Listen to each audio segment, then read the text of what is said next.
Hi everyone, here's what's bothering me today. There were a lot of stories on Twitter, many of which I don't think I even shared. I bookmarked them specifically for this and to also hit on a point that I'll get to at the end of this video. And there's a lot going on all over the world, but I want to really focus on a few key things here. And first I want to start on something internationally that is not getting nearly enough coverage, and that is Ethiopia. Welcome to the Sunday Sum Up, everyone. This is going to be a grim one. So over in Ethiopia, hopefully people remember, but it's entirely possible a lot of people never even heard about this in the first place. There has been an insurrection going on in the Tigray region of Ethiopia for a while now. Historically, it has been the Tigrayan peoples that have been in power in Ethiopia. That changed with the election of one of their more recent presidents, who I believe is Oromo. And I guess peace talks broke down, and the Tigrayans have basically tried to declare their independence or autonomy from the rest of Ethiopia, and the Ethiopian armed forces are not abiding by this. However, instead of going to the International Court for Arbitration, genocide has been occurring. Again, this is very descriptive, so fair warning here. Ethiopia's Tigrayans rounded up, mutilated, and dismembered in civil war ethnic purge. Forces occupying a major city in Ethiopia are throwing thousands of men, women, and children into makeshift concentration camps, cutting off limbs, and dumping mutilated bodies into mass graves as part of an orchestrated ethnic purge, a dozen separate witnesses told the Telegraph. So yeah, I don't really want to focus too much on gory details like that, but I think it is important that people recognize that there is a genocide going on in the Ethiopian civil war, which, as I've talked about in like a video way back in the day, Ethiopia is actually a pretty geostrategically important nation, and it's also gone into some conflicts over water with Sudan and Egypt. And a horrific genocide against an ethnic population within their own borders as part of a civil war is happening, and nearly no one is talking about it. And yes, I know that's because here in Canada, we're focusing a lot on the election and housing prices and the pandemic, and I'll get to some of those shortly. But it is still really disheartening to hear that this is happening, and the only people I saw talking about it was the Telegraph, and I haven't seen much of it from other people, even though this is going on right now in Ethiopia and the world is objectively silent.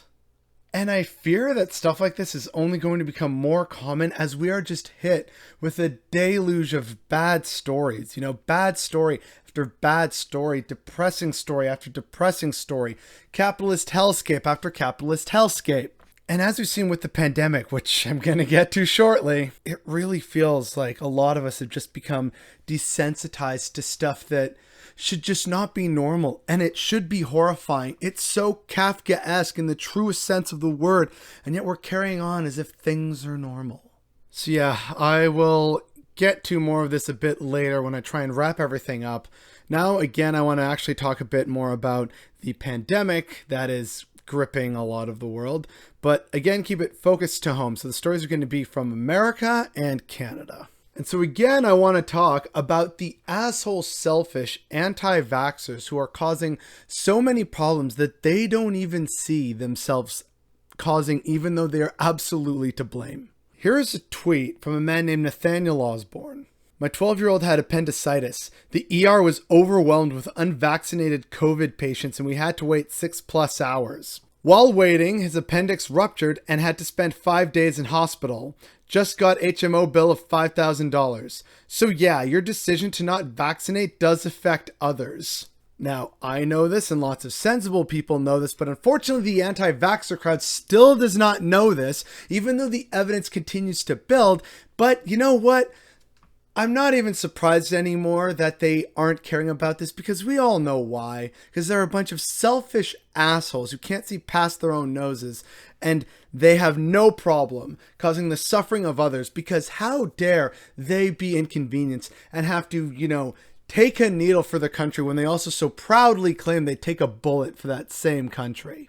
You are literally harming children, despite that being one of your rallying cries for why we shouldn't get vaccinated. It's unsafe, it's unproven. Think of the children. Take your own goddamn advice. Think of the children like this man's child whose appendix ruptured because of your bastardry. You selfish assholes. So yeah, now it's time to talk about the pandemic for a bit. We have fun here.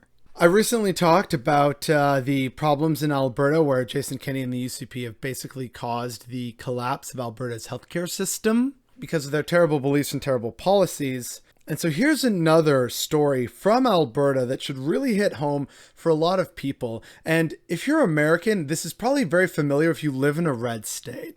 Received from a doctor who I mentioned in that video about Jason Kenney and the UCP. Received. At our elementary school today, a 5th grade student arrived. At noon, he apologized for missing school on Friday. His dad has COVID really bad and his mom was sick too, so he stayed home to care for them because they couldn't get out of bed. Over the weekend, he was coughing and felt terrible, but was feeling better today, so brought himself to school. Unmasked. Our administration called home and parents confirmed story. Our administration said that was fine. We have no right to ask him to stay home or to mask. He stayed at school and will be back tomorrow to his class of 25 with 3 others seated at his table. We have no masks, no distancing, no cohorts, no options, no hope. Concerned Alberta teacher. With stories like that, is it really any wonder why Alberta is per capita the COVID hotspot of North America? And there's another Canadian story tied to the pandemic and Ontario, but I want to say that near the end because it doesn't quite fit here. I still want to focus on COVID in the United States and in Canada. And that brings us to this next little tidbit, which is the fact that there were more COVID deaths in Florida the last 2 weeks than U.S. military deaths in Afghanistan over the last 20 years.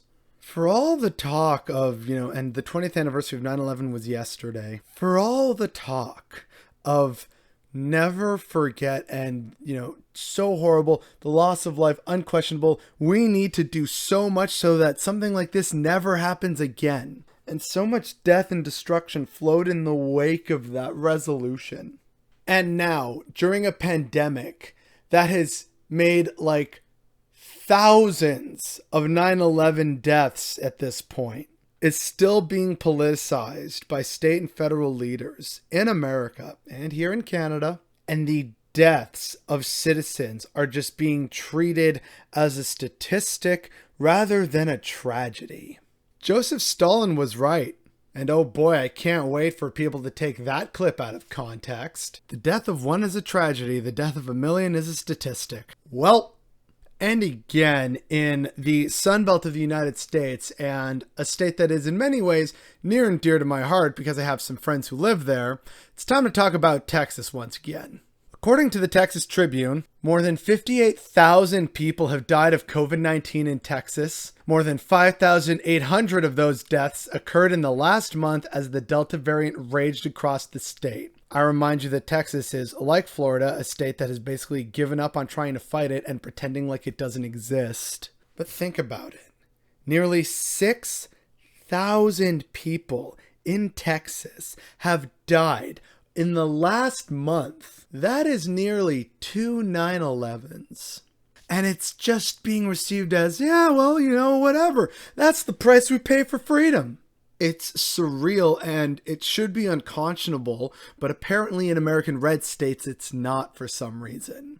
And then there's another random little story from nearby in the American desert. And I feel weird sharing one of my own tweets, but I really wanted to just get this off my chest. There's plans for a new $400 billion city in the desert of America somewhere. And it's the vision of a billionaire named Mark Lohr. And he's going to try and create some kind of utopian 5 million people city in the American desert. Now, the American desert is already really water stressed, so I feel like this is a really bad idea when you could build this somewhere else that would kind of make a bit more sense. But what do I know? I'm not a wealthy billionaire who can just waste billions of dollars. But here's the thing.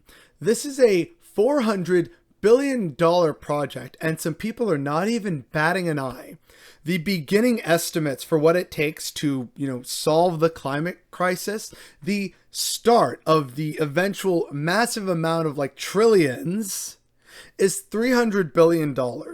So instead of starting to actually solve climate change, there's instead this vanity social experiment utopia project to build a massive new city of the future in the desert for, again, $400 billion, which is $100 billion more than $300 billion, which again is just a lot of money that could actually solve real problems that people are facing. Oh my God, I want out of this timeline. So yeah, that's an unfortunate thing that exists. As is the following news from Ontario. The terrible provincial Conservative government of Doug Ford here in Ontario has announced that the new September 30th federal holiday about truth and reconciliation will not be a stat holiday in Ontario. And sadly, Ontario is not the only province to say no to this, which really shows how much work we have to do on reconciliation. It shows disrespect for Indigenous people and their history and what we've done to them as part of that history. It's just so disrespectful. It's them going mask off. It just shows how terrible and unconscionable these people are. I feel like people should still just take the day off to say, no, I'm taking the day off in protest or in solidarity. And if people try and question that, you can literally just throw the, why are you against reconciliation? Are you racist? That'll probably change the tunes of a lot of people real quick. But I guess we'll see what happens in the next few weeks. Especially with this other revelation from here in Ontario. Scientists are warning that a new variant dubbed Mu, already detected in Ontario, contains a set of mutations indicating it could be resistant to neutralizing antibodies arising from vaccination and infection. Now, while early research suggests that the Delta variant is and should be our primary concern, this is just yet another kind of, oh, great moment for this whole terrible shit show that continues unabated. The Delta variant is already causing hospitalizations and rising cases that we initially locked down for when this whole thing was getting started and during other terrible peaks and other waves. But no, we're mostly vaccinated, so it's fine, right? Even though the Delta variant can break through vaccination. And while most of the cases are mild, it's still cases, and there's still long-haul COVID people. And also there are people where it breaks through, and it's actually still really effing bad. And now there's a new variant, already detected, by the way, that could be even more resistant. And we're still chugging along as if things are normal, and now we can see the light at the end of the tunnel, but we haven't taken the necessary steps to ensure that that light is not the false hope of a lantern. So yeah, that's the capstone to all of this. And there's a reason why I just selected a lot of the Twitter stories rather than any other stories that I might have seen. These are all stories that crossed my path on Twitter. And it's not just on Twitter, on a variety of other social platforms that people use. So whether you're older and you use Facebook a lot of the time, or you use Instagram for tagging and following all your influencers and leftist news comedy and podcasters, etc. YouTube, there's of course BreadTube and just people spreading news and stories. And here's what you should be bothered about today. Hi, I'm very guilty of this. But there's so much out there that I really fear that it's just becoming so much of a deluge for all of us that it results in it just being, yeah, man, I get it. It's Tuesday. Planet's still on fire. Kids are still in cages. People are still dying from the pandemic. Capitalist ghouls continue to run the world and destroy it. There's genocide. There's suffering. There's all sorts of terrible things. That's every day, right? And so I fear that so much of this bad news from all corners of the world, and I know that I'm saying this with, an ounce of self-reflection considering everything on this channel pretty much, but it does feel like perhaps there's too much of this going on And we're seeing so much of it, even if we don't interact with it, but we just scroll past and, oh yeah, look, systemic worker abuses. Oh, friend kicked out onto the streets. Oh, geez, someone dealing with trauma or sexual assault. And, oh, look, here's the one about genocide. And, oh, a different genocide. And, right, here's terrible people. Oh, look at this predatory piece of shit. Like, the list goes on and on. It's called doom scrolling for a reason. And all these stories from Canada and the United States were just casually brought to my attention. I didn't go seeking this out. I didn't type up bad news stories from today. I didn't say, hey Siri, can you give me a sum up of all the terrible stories that I missed from this past week? It was just casually brought to the forefront by the algorithm and by the people that I follow and who they are liking and retweeting and bringing to my attention that way. No wonder people on Twitter and social media on the left need to take breaks sometimes because, yeah, this shit is depressing. And I've touched on this before. I know we are all human and there's only so much we can do, so much time we can devote, so much energy we can give to causes and concerns. And so it's important to take breaks. But I think for me, there's an even bigger fear, and not even so much about, trying to bring awareness to people about things, which is a lot of what I try and do here on this small channel. But I'm afraid that in a way, while trying to serve that best of intentions, it and various other channels and accounts and, social media as a concept as a whole are resulting in us becoming ever more desensitized to horrifying things that are happening that by all rights we should be having revolutions over. 9/11 shocked America and it shocked the world. And you could really feel the tragedy and the sorrow in the wake of that loss of life. And now, nearly 6,000 people in Texas alone have died in the past month. And it's kind of just, whatever. That's 6,500 fewer people, fewer loved ones, fewer teachers, educators, nurses, doctors. But above all, those are 5,800 fewer mothers, fathers, sisters, brothers, siblings, parents, grandparents, children, friends, aunts, and uncles. It is a loss of people and community. And their deaths sit at the hands of people who have politicized something that should have no business being politicized. And again, that's in one state, never mind the other 49. And I've said it before, I really feel like we are witnessing the slow motion, real-time societal collapse of the United States because of this pandemic. And many people are just carrying on, and I really feel, and again, I have no evidence of this, but I really feel like a lot of it has to do with just how much of the media we're consuming that has just desensitized us to violence and atrocity and thousands upon thousands of deaths in America over the course of this pandemic. And it really feels like people are silent and they've just given in, and it's resulting in an even worse tearing apart of the societal fabric. And where that leads is not a good place. And so all this and more is not only very concerning to me, but it's also definitely what's bothering me today.